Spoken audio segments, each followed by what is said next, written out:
Welcome to Crack Pack. My name is Andrew, and today we're cracking open Thrones of Eldraine. Let's get cracking. Our first card today is a Knight token. Next we have a Forest for our land. Then we have a foil Spectre's Shriek. We have Folio of Fancies, which for 1 and a blue is an artifact that reads players have no maximum hand size. You can pay XX and tap to make each player draw X cards. And you can pay 2 and a blue and tap it. Each opponent puts a number of cards equal to the number of cards in their hand from the top of their library into their graveyard.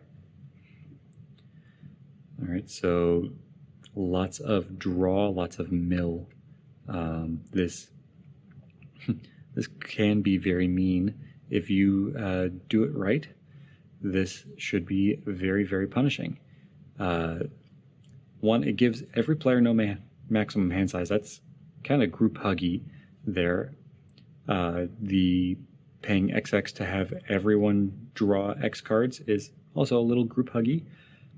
But if you are doing something like painful draw, like if you have some sort of trigger for every time someone draws a card, then maybe, just maybe, forcing everyone to draw X cards is less huggy and more of a payoff for you. And then also making everyone mill equal to their hand size is very painful too. I really, really like this. This is absolutely going into my painful draw deck.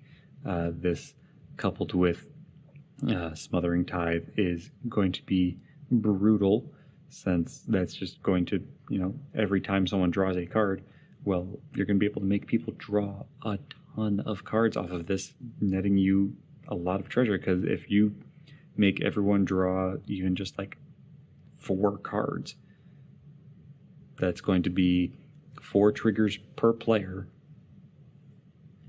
That's a ton of treasure, because no one's going to pay the 2 mana to stop you from making a treasure 4 times. That's completely locking them down. They're going to have no mana available to do anything on their turn if they do pay. So that is where I'm putting this. Have you seen Folio of Fancies used somewhere else in something other than a painful draw style deck? Let me know in the comments below if you have. Next we have Lock Dragon, Claim the Firstborn, Shambling Suit, Malevolent Noble, Fierce Witch Stalker, Idyllic Grange, Rosethorn Halberd, Ogre Errant, Garenbrig Carver, Golden Egg, Corridor Monitor, and Prized Griffin to round out the pack. Now, today's Pack 1 Pick 1.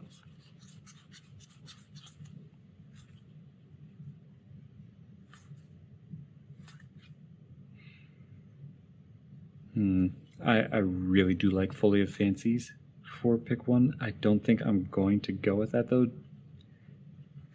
I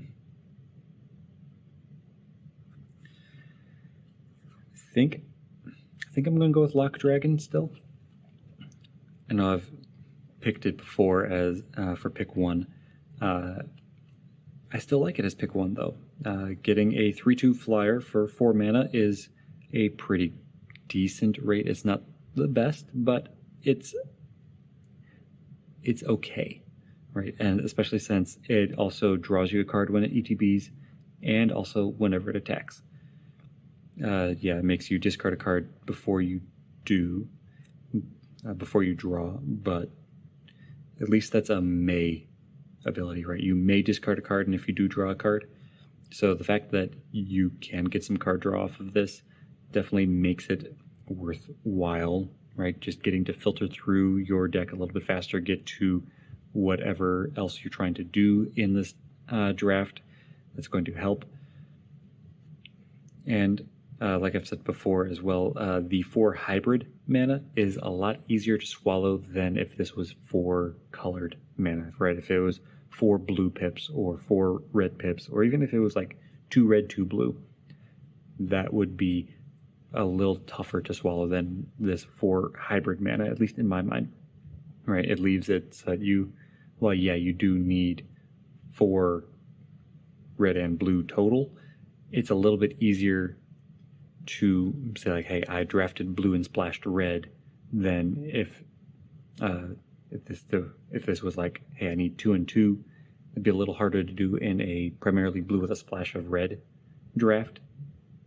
So this flexibility makes it a little bit easier.